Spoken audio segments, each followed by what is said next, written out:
Seja muito bem-vindo ao GuiaCast, um podcast para os profissionais de logística e supply chain que nunca param de aprender. Compartilhamos toda semana as melhores práticas, desafios e informações para suporte às suas decisões, a fim de ajudá-lo a gerenciar a sua carreira e a sua empresa com mais eficiência. Uma consultoria independente, acionável e objetiva para os líderes do setor. Vamos ouvir!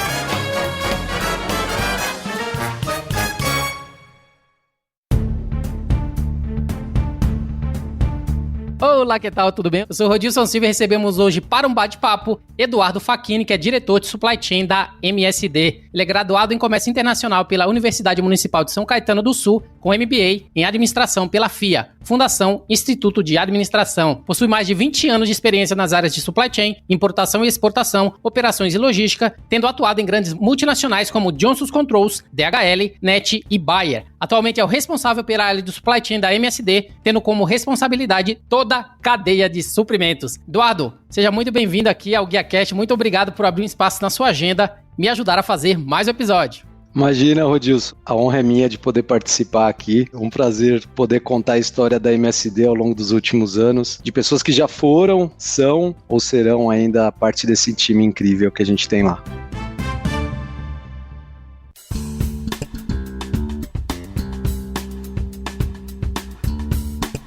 Nosso bate-papo de hoje é para falar a jornada da MSD, os desafios da visão holística em supply chain. Eduardo, começando o nosso bate-papo, né, se falando da sua posição atual como diretor de supply chain da MSD, eu gostaria que você pudesse falar um pouquinho sobre as atividades que fazem parte do escopo do seu trabalho como executivo na empresa. O que é que te faz acordar todos os dias para poder ir trabalhar com supply chain da MSD? Ali tem que garantir o acesso de toda a medicação que a companhia se propõe a dar a todos os pacientes, né, que dependem dos nossos medicamentos para sobreviver ou ter uma melhor qualidade de vida. Isso contempla toda a parte de gestão de demanda, supply, importação e exportação de produtos acabados, bulks, APIs, e também toda a parte de logística, né, armazenamento e distribuição destes para os nossos clientes, com todas as características de cada produto, temperatura controlada ou não, e assim por diante. Essa é a responsabilidade que a gente carrega junto com toda a equipe. Pessoal, esse é Eduardo Facchini, diretor de Supply Chain da MSD. Em se falando de MSD, gostaria que você pudesse falar um pouquinho pra gente também. A MSD, a gente sabe que é uma empresa que tem como visão e missão salvar e melhorar vidas. Você poderia falar pra gente um pouquinho sobre a companhia, sobre as unidades Fabris, qual que é o portfólio de produtos que a empresa oferece atualmente?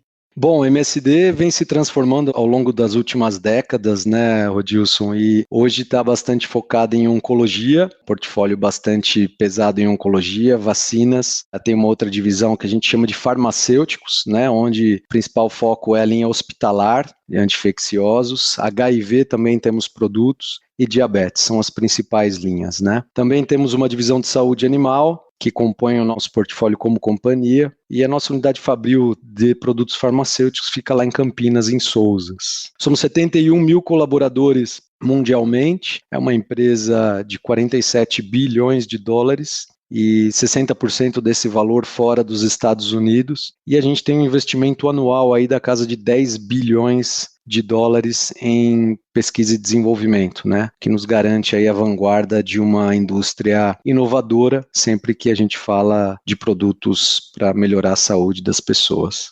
Excelente. Ainda se falando da MSD, ela traz um legado, né, de invenções que começou há mais de um século e permanece até hoje. Você poderia falar um pouquinho pra gente sobre esse legado de medicamentos? A gente sabe que tem medicamentos para câncer, vacinas, equipamentos farmacêuticos, etc. Você poderia falar um pouquinho pra gente exatamente desse legado e dessas invenções que a empresa traz para o mercado desde bastante tempo aí, uma vez que há mais de um século, eu disse, né, que ela traz esse legado e permanece até hoje? Eu vou tentar, na linha do tempo aqui, Rodilson, posicionar os principais eventos da companhia para esse legado que você menciona, né? Então foi a primeira antitoxina para difteria e mais recentemente nos anos 40, né? Isso eu estou falando de outros séculos, mas nos anos 40 foi a primeira sintetização de vitamina B1, também foi criado nos anos 40 a divisão de saúde animal e a produção de penicilina G. Já nos anos 50, a cortisona sintetizada virada, também é algo bastante marcante na história da companhia. Indo para os anos 80, o Mectizan, que foi bastante famoso por erradicar a doença de cegueira dos rios, né, que afetava bastante gente aí em áreas mais vulneráveis. Partindo para os anos 90, toda a pesquisa de genoma e a luta contra a raiva,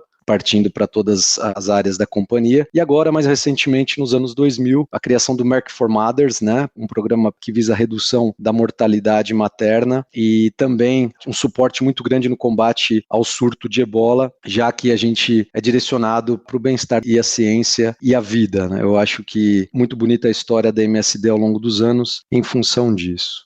Pessoal, a gente conheceu aí um pouquinho da MSD, empresa que tem como visão e missão salvar e melhorar vidas. E como que ela faz isso? Então esse é o momento que a gente vai entrar no nosso tema principal, que é a jornada de supply chain da MSD, os desafios da visão holística em supply chain. Eduardo, entrando no nosso tema, gostaria que você pudesse falar um pouquinho pra gente, né? Como é que foi que começou essa jornada, né, de supply chain e quais as metodologias que foram utilizadas a fim de obter melhorias na operação da MSD? Eu vou tentar resumir para dar um pouco mais de contexto para quem ouve a gente, Rodilson. Há aproximadamente 2010, 2011, a companhia passou por um momento que eu vou falar posteriormente, mas necessitava se criar um supply chain. Eu estava na área de saúde animal da companhia já há 7 anos, passando por seguidos processos de fusões e aquisições, né, bem característico ali final dos anos 90, 2000, início dessa década. E aí, com a necessidade e o projeto ambicioso dentro da área de saúde humana, da criação do supply chain, na época, num almoço, eu fui convidado pelo então diretor de logística, o Augusto Cordebel, meu grande mentor, parceiro nessa jornada, a quem eu deixo aqui um abraço, está lá na Holanda, passando frio agora, me convidou para trabalhar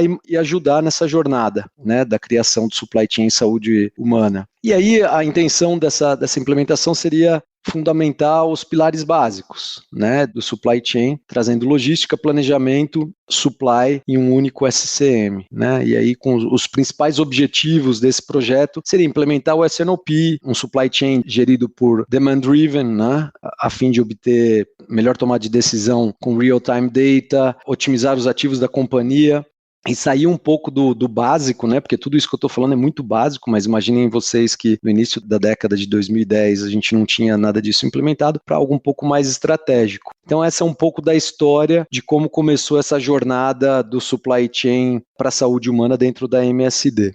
E no seu caso, né, ainda teve um desafio ainda maior, levando em consideração que toda essa jornada de transformação aconteceu no momento em que houve a compra, né, da Schering-Plough, né, em 2009. E através dessa fusão a MSD foi criada, ou seja, eu gostaria que você pudesse falar para a gente também como é que foi lidar com os desafios de operacionalizar o supply chain de 2 operações e ter uma amplitude aí maior na quantidade e disponibilidade de medicamentos no Brasil, ou seja, não era só estruturar as operações da empresa ali na época, mas sim participar dessa fusão de 2 empresas, levando em consideração todos os seus produtos, todos os seus serviços, todos os medicamentos e atender ainda o Brasil inteiro. Como é que foi esse desafio aí para você a fim de operacionalizar o supply chain dessas 2 operações? Como toda fusão e aquisição, ela traz essa complexidade, né? Então você tem ali múltiplos sistemas de operação, então eram 4 sistemas após essa joint venture, 2 culturas muito distintas de trabalho, então MSD e Schering-Plough que estava acabando de chegar no Brasil, né? Que vinha de uma fusão com os Mantegazza no Rio de Janeiro e passou por essa fusão e merger com o MSD, e ainda um direcionamento global em construção, quer dizer, não tinha nada muito bem fundamentado para ajudar, né, nessa dinâmica. E aí é com muito suor, as equipes se estruturando, e o que levava a gente adiante ali é acreditar que o sonho e a filosofia de ter um supply chain único e etc. seriam implementados com a chegada desse projeto que a gente vai falar um pouco mais de detalhe. E aí era manter o business rodando, os pratinhos girando sem quebrar, com as ferramentas que a gente tinha disponível, que não eram as melhores na época, né? E levando em consideração, né, todas essas necessidades de se adaptar, né, às mudanças, isso se faz necessário frente a implementar talvez um modelo de change management a fim de colocar as pessoas no centro dessas mudanças, uma vez que elas serão as responsáveis por esses resultados. Como é que foi feito, no seu caso, esse trabalho em relação a essa transformação dos profissionais de supply chain na empresa, né? Como é que vocês fizeram isso, levando em consideração que eles seriam aqueles que iam fazer toda a mudança necessária frente a todos esses trabalhos associados às 2 operações? Primeiramente, o piloto que foi escolhido pela companhia para rodar esse projeto foi a América Latina, né? Então, a gente teve o privilégio de participar disso. E aí passamos basicamente por, eu diria, passos básicos de uma gestão de projeto.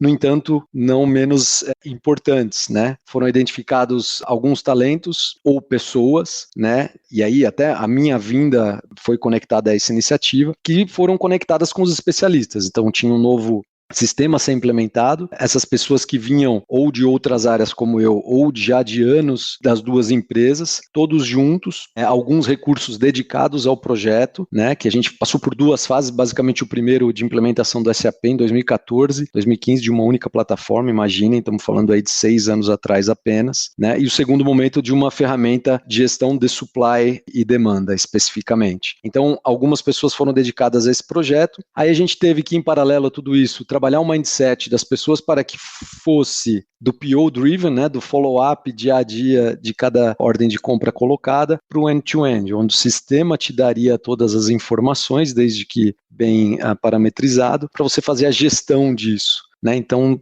partindo de uma base muito tática para uma base um pouco mais estratégica. E óbvio que tudo isso regado a muita comunicação e transparência, né, Odil? Você vai ver que ao longo do nosso bate-papo aí, comunicação, transparência vão aparecer bastante como palavras-chave para sucesso de tudo isso.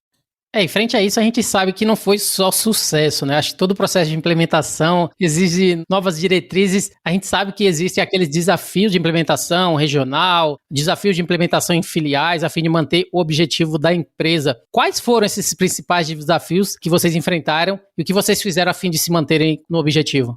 Rodil, você imagina que eu era cabeludo, assim como você, antes desses 2 projetos, rapaz. Então, o negócio não foi fácil, não. Eu dormia dirigindo, voltando de Campinas, e por muitas noites foi assim. Brincadeiras à parte, óbvio que sempre tem a competição da rotina do dia a dia, por mais que tivesse um time de projeto dedicado, essa competição da rotina com o projeto, né? Os deliverables do projeto sempre puxando a gente frente à rotina. Isso foi muito complicado de gerenciar. Outro ponto super sensível é que era um piloto na América Latina, né? Então todos os olhos da empresa globalmente estavam voltados para a região, a fim de saber se ia funcionar mesmo. Muita ansiedade, muito dinheiro, muito investimento colocado nesse projeto, que era o futuro da companhia, vamos chamar assim. Também passamos por alguns testes de governança, porque quando você vem num piloto rodando a rotina em paralelo, não existe um ideal, né? Então a gente foi testando, e aí sem a metodologia agile ou nada, mas fomos testando e adequando a nossa governança a fim de chegar num ponto ideal, que até hoje a gente não chegou. Quer dizer, a gente aprendeu que conforme a empresa vai evoluindo, a governança vai se adaptando. Também tentar adequar o modelo operacional global, né? A empresa, por ser multinacional, tem aí os seus guias operacionais com a operação de cada país, quer dizer, o tamanho de cada operação. Brasil e México com estruturas organizacionais maiores, os outros países com estruturas organizacionais menores, como encaixar tudo isso para a realidade de cada país. E também, óbvio, veio uma parte da corporação para a operação de uma compreensão muito grande de que cada país teria aí a sua estrutura personalizada, vamos chamar assim, né? Esses foram os principais desafios, eu diria, e também algumas características marcantes. Ou seja, frente aos desafios, os cabelos ficaram para trás. Já não lembro quando. E em relação, né, todo esse processo de implementação de supply chain na empresa, né, a gente falou que vocês, no caso, identificaram metodologias eficientes para poder implementar. Nessa jornada da compra da empresa, foram desafios implementar operações das duas empresas, mas de qualquer forma vocês foram bem sucedidos a partir do momento que vocês implementaram o Change Manager, colocando ali os talentos e as pessoas em primeiro lugar. Tiveram desafios, mas a gente sabe que também, apesar de tudo isso, houve benefícios, tanto imediatos, né, quanto benefícios futuros relacionados aos atributos de performance associados a todo esse processo de transformação do supply chain da MSD. Gostaria que você pudesse falar para a gente quais foram esses benefícios, né, tanto imediato no início da operação, mas também depois de todo esse tempo, vocês colocando em prática essas metodologias e melhorias dentro do processo da empresa. Ô Dilson, você sabe que assim, quando a gente tem 4 sistemas, falta de visibilidade de informação, master data de uma qualidade questionável, e implementa um SAP que te dá a gestão corporativa, vamos chamar assim, e um sistema super confiável, bem parametrizado, personalizado à operação da região, do dia para a noite, alguns savings ou alguns quick wins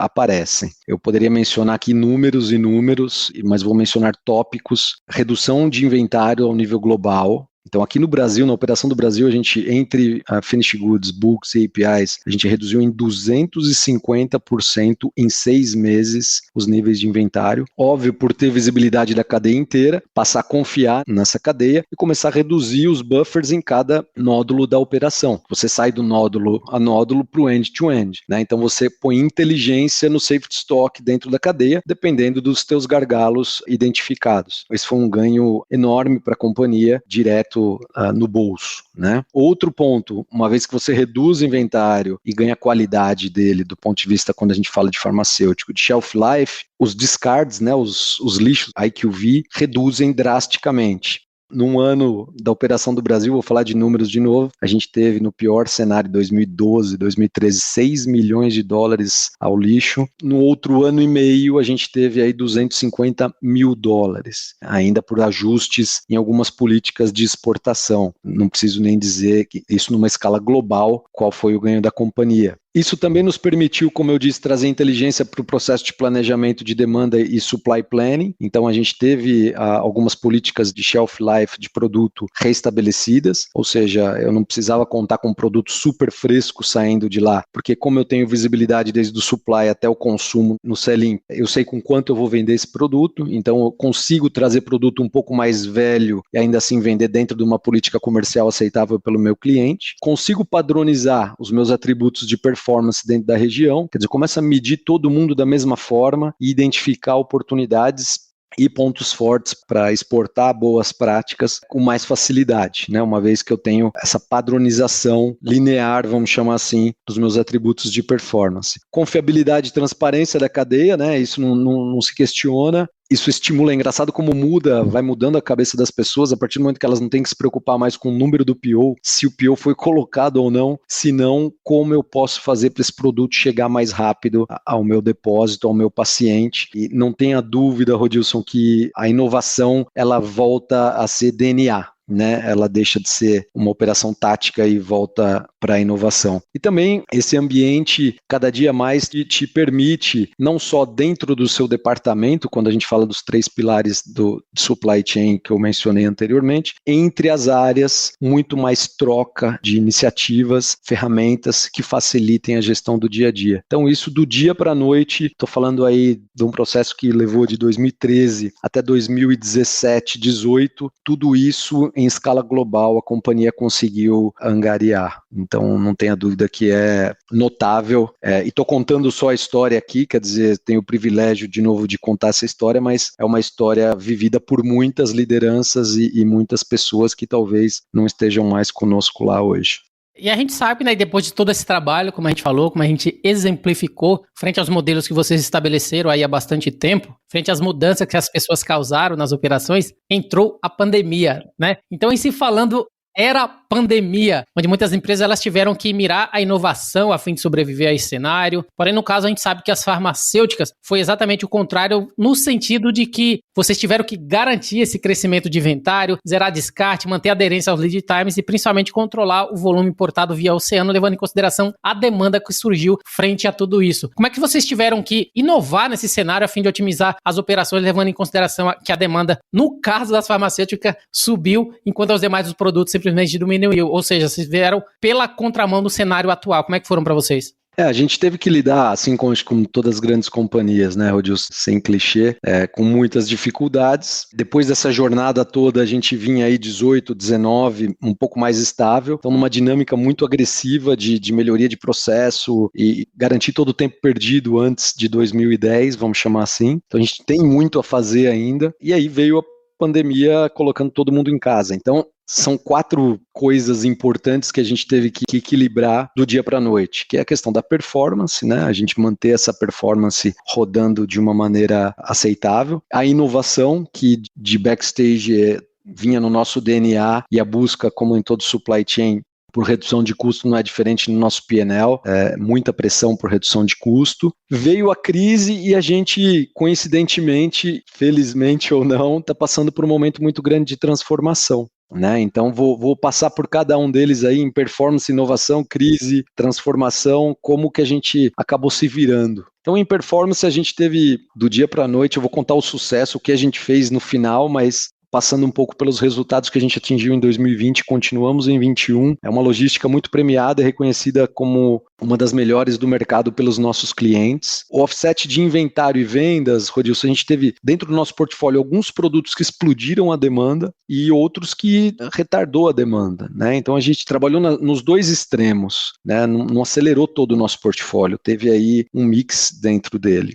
Então, a comunicação com a área comercial teve que ser intensificada e a gente ser muito rápido e não por sorte, mas por muito trabalho, ter aí uma ferramenta que é o nosso sistema atual, que nos permitiu fazer a melhor gestão para evitar esses descartes acima do que a gente tinha como target, né? Não tivemos nenhum problema de segurança, mesmo com tanta solidão nas ruas, né? A gente não teve nenhum evento de segurança, também nenhum evento com excursão de temperatura. Nossos KPIs de comércio exterior, principalmente na nossa operação de importação, eu digo que é uma referência de prática, de boas práticas, né? O que a gente faz hoje no mercado é algo fantástico. E também tivemos a implementação do selo OEA.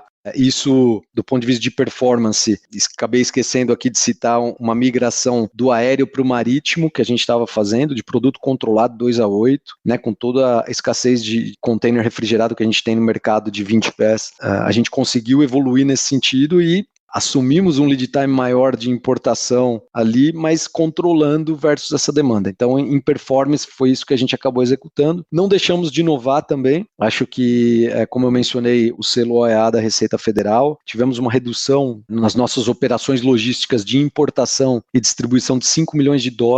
É um monto significativo, né? Então, hoje temos taxas de armazenamento em aeroportos muito baixa por negociações do nosso time de procurement, muito trabalho do nosso time de importação, estamos ali na vírgula, controlando cada produto. Para você ter uma noção, a gente faz um fluxo personalizado por produto, né? E fica todo o mérito para a nossa equipe de importação. Implementamos também alguns projetos de auditoria financeira nas áreas, VMI com os nossos principais clientes, ou seja, replanejamento da necessidade das principais contas direto com o nosso estoque, falando via sistema. Implementamos TPS passivos, e aí isso tudo para alguns dos nossos produtos com a crise, trabalhando de casa, a gente teve que negociar com a Anvisa e Receita Federal, acelerar a release de produtos na aduana, teste de qualidade, fazer o offset de custo de frete internacional dentro do nosso P&L. Então a gente usou o budget que a gente acabou reduzindo de um lado para gastar do outro, para entregar nosso número. Acabamos implementando uma nova modalidade dentro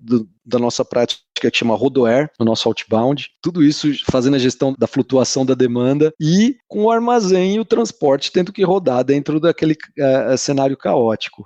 Isso resume aí os 3 primeiros pilares. Se a gente for para o último, que é o de transformação, tinha uma surpresinha aí no final da conta, que é o momento que a gente está passando de spin-off da empresa, né? A MSD está passando por um momento de divisão e recriação da Organon com o nosso portfólio de saúde feminina e produtos maduros. Então imagina tocar um spin-off de casa com alteração regulatória, com planejamento de separação operacional, sanitização de master data e criar 2 empresas robustas e independentes, 2 organizações que pudessem caminhar sozinhas agora a partir de junho, né? Faltou até fôlego para falar, Rodilson. Toda vez que eu lembro de 2020, me dá orgulho, me falta fôlego e alguns cabelos que já não existem mais se vão, né? Porque foi realmente emocionante. Excelente. Você falou um pouquinho, né, pra gente que uma das gratificações em relação a todo esse trabalho e o reconhecimento foi vocês receberem o selo OEA. Eu gostaria que você pudesse explicar pra gente, né? Acho que nem todo mundo sabe o que significa o OEA, o que seria realmente o OEA, para dar um contexto referente a essa realização e a importância dela frente à MSD. Para quem é mais velho, o OEA é a linha azul, né, da Receita Federal. São empresas que obtêm um selo de boas práticas, tentar resumir, para que tenha uma linha VIP com a Receita Federal nos processos de desembaraço aduaneiro de importação e exportação. Então tem um guia que tem que ser seguido, qualificações de fornecedores da empresa, para que você tenha essa linha de confiança, para não cair em canal amarelo, vermelho, cinza, e um desembaraço mais rápido, por consequência, menos custoso. Então esse selo, depois de um processo de certificação e qualificação que muita gente trabalhou muito dentro da companhia, não só em supply chain, a gente acabou ganhando em 2019, Q4 de 2019. A gente sabe, né, que frente a esse momento ainda de pandemia, ter que administrar a equipe frente a essas novas dinâmicas de trabalho, né, de maneira remota, a gente sabe que as pessoas estão com rotinas aí de 100% remoto. Como é que vocês tiveram que lidar com esse crescimento imediato e também lidar com essa rotina 100%, levando em consideração que os funcionários precisariam manter a mesma visão holística, né? Como é que vocês intermediaram todo esse processo que vocês vinham de um momento em que estava todo mundo junto, como equipe, fazendo um trabalho de tantos anos, de repente está todo mundo remoto e ainda assim precisa manter a mesma visão e os valores frente ao objetivo. Como é que vocês lidaram com esse crescimento nesse momento? Bom, primeiro, Rodilson, algumas coisas que não são negociáveis, né? Foco no paciente e compliance. Então, dentro da nossa companhia, isso não é negociável. Independente de estar home office ou não, isso não se negocia. E quando eu passei pelos vários desafios de performance, inovação que a crise nos trouxe, ainda assim tendo que transformar com o spin-off, eu trago alguns pilares de sucesso que em qualquer situação vai ser aplicável. Né? Então eu trago isso como estilo de gestão. Quem me conhece já há algum tempo sabe disso. A comunicação, ela tem que ser genuína, ela tem que ser verdadeira, porque senão ninguém acredita no que você está falando e você não consegue ir adiante com os objetivos e trazer a equipe contigo. Né? Se a comunicação ela é genuína, óbvio que ela vai trazer transparência, então isso gera confiança naturalmente, num processo muito natural, né? Sem forceps, genuinamente. Eu acho que uma palavrinha que também é chave é a empatia. Quer dizer, a gente teve mães com bebês recém-nascidos tendo que lidar com a rotina do bebê e do trabalho. Tivemos pessoas sozinhas em casa sofrendo com a solidão. Tivemos pessoas morando com os pais com comorbidades, tendo que lidar com a rotina e a pressão psicológica que a pandemia nos impõe, né? Impõe a todos nós. Tudo isso, a empatia facilita no dia a dia. Porque se você for lá bater o chicote ou bater a direção e acelerar, muito provavelmente você não chega lá na mesma velocidade se você conseguir entender o que o outro lado está passando e tentar adequar a sua comunicação e a sua demanda àquilo. Né? Segundo ponto que eu julgo como de muito sucesso, governança com visão das mudanças que estavam passando para todo o time o tempo inteiro. Então todo mundo, de uma maneira ou de outra, sabia o que a gente ia passar. A gente vai passar por uma separação, hoje somos X pessoas, tiramos X divididos por 2, a gente ainda não sabe para qual empresa a gente vai, mas a gente ainda tem que continuar entregando isso, aquele projeto e etc. Né? Então, essa governança dando visibilidade e transparência para todo mundo foi fundamental também. Outro ponto que eu julgo super fundamental é um ambiente seguro, gerando confiança, né? Trazendo os desafios que às vezes caem no nosso colo, como foi 2020, como complementares e não excludentes um dos outros. E eu também, por característica, sempre, outro ponto que eu priorizo muito é o relacionamento. Então, se você tem um bom relacionamento com o teu colega de trabalho para resolver os problemas e redefinir prioridade, renegociar o que está acontecendo, e a gente fez muito isso ao longo do ano. Não é algo que a gente determinou em janeiro e foi lá em dezembro e olhou como foi. A gente o tempo inteiro renegociou e redesenhou isso. Foi fundamental. E também, aí foi um papel mais meu de trazer para a companhia as nossas limitações, nossas preocupações e dar visibilidade do quanto a gente é fundamental como supply chain dentro da organização. Né? Então, a organização passou a nos respeitar muito frente a tantas adversidades, o que a gente conseguiu entregar. Acho que eu tentei resumir em 5 tópicos. E uma vez que, por exemplo, você já vem há vários anos, né, lidando aí com o supply chain da companhia, gostaria que você pudesse falar para a gente qual que é a visão futura do negócio para os próximos anos frente ao supply chain que você é responsável, dando resposta, né, a essa crise de salvar vidas. Qual é a expectativa, a visão futura que vocês manejam aí para o supply chain da empresa, levando em consideração exatamente esse objetivo de salvar vidas que a empresa tem frente aos medicamentos e demais produtos?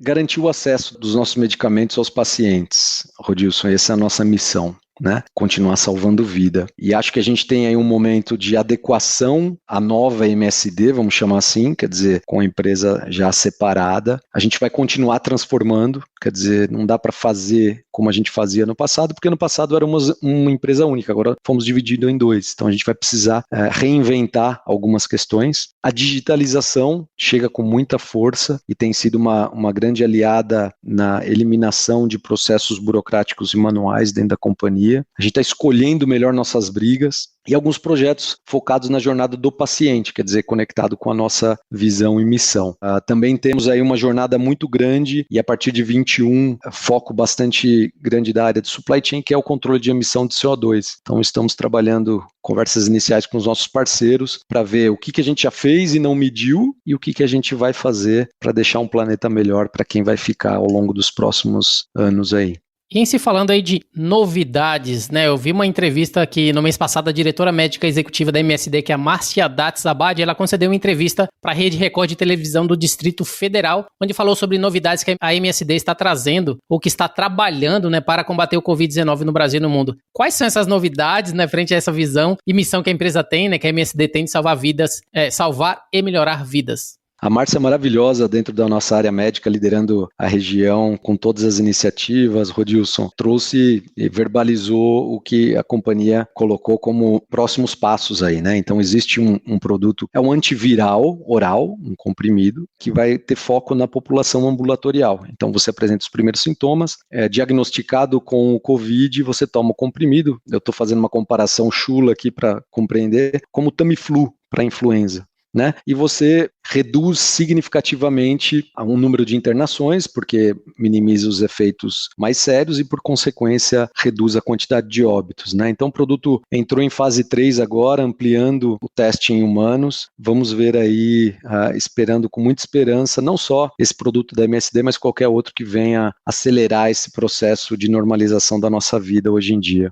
Excelente. Pessoal, para finalizar, né, a gente falou um pouquinho sobre esse tema tão importante que eu trouxe para vocês através aí do Eduardo Facchini da MSD, que é a jornada de supply chain da MSD, os desafios da visão holística em supply chain. Então a gente conheceu bastante em relação a todo esse modelo de negócio que eles já vem implementando, né, desde o início, né, metodologias utilizadas, fusão que teve com outras empresas e os desafios dessas operações, o change management para conseguir colocar em prática todos os projetos e realizações frente a esses desafios, os desafios especificamente e também os benefícios, tanto anteriormente quanto agora na era pandemia. Eduardo, para a última pergunta, para finalizar o nosso bate-papo, eu gostaria que você pudesse falar para a gente sobre algum livro, algum filme, algum podcast, algum conteúdo que você acha que fez a diferença na sua carreira profissional, que você poderia estar indicando aqui para a gente, para todos os que acompanham o GuiaCast. Rodilson, sempre minha vida inteira, profissional e pessoal, eu tive o privilégio de estar cercado por pessoas boas, pessoas do bem. De índole, caráter, princípios, assim, alguns pontos cruciais que são inegociáveis. Eu sou casado com a Fernanda, minha esposa há 14 anos, minha companheira aí, que me atura há tanto tempo. A gente tem o Luca, de 9 anos, o Mateu, de 7, meus filhões, meus parceirinhos. E tanto aqui em casa, né, no dia a dia, como no trabalho, as pessoas falam, não, você precisa ser uma pessoa aqui, outra ali, separar o profissional do pessoal. Acho que a pandemia misturou tudo isso num balaio só, num pacote só. E eu acredito muito na capacidade do ser humano de se transformar, de se reinventar, né? Eu fui assim como profissional ao longo dos anos, me julgo em transformação, em desconstrução o tempo inteiro para sobreviver e buscar ser um ser humano melhor, né, para minha família, para os meus amigos. Então eu acredito no ser humano, né, independente do cenário em que ele está. Então tem a esperança, eu sou um otimista aí dentro do caos. E um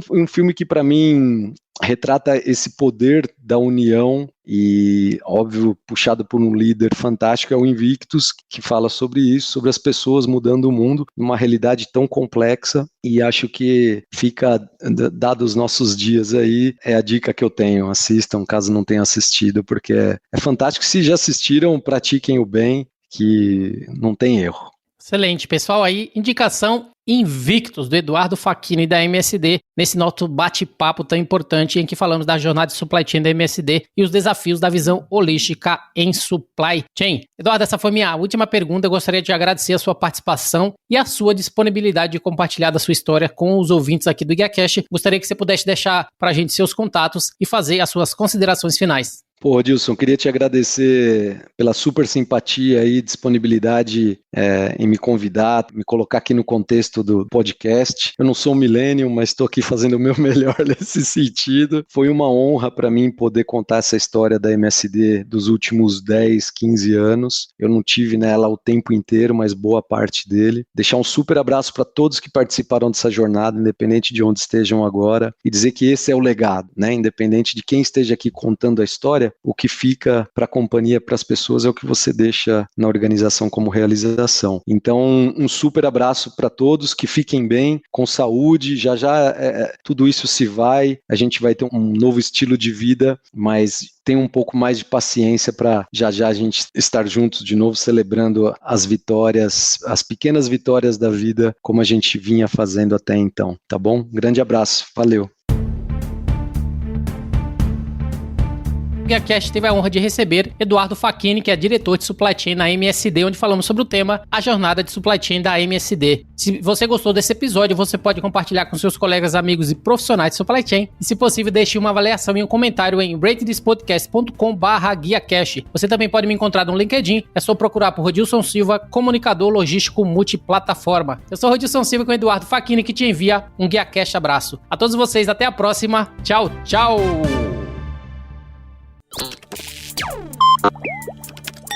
Equalab.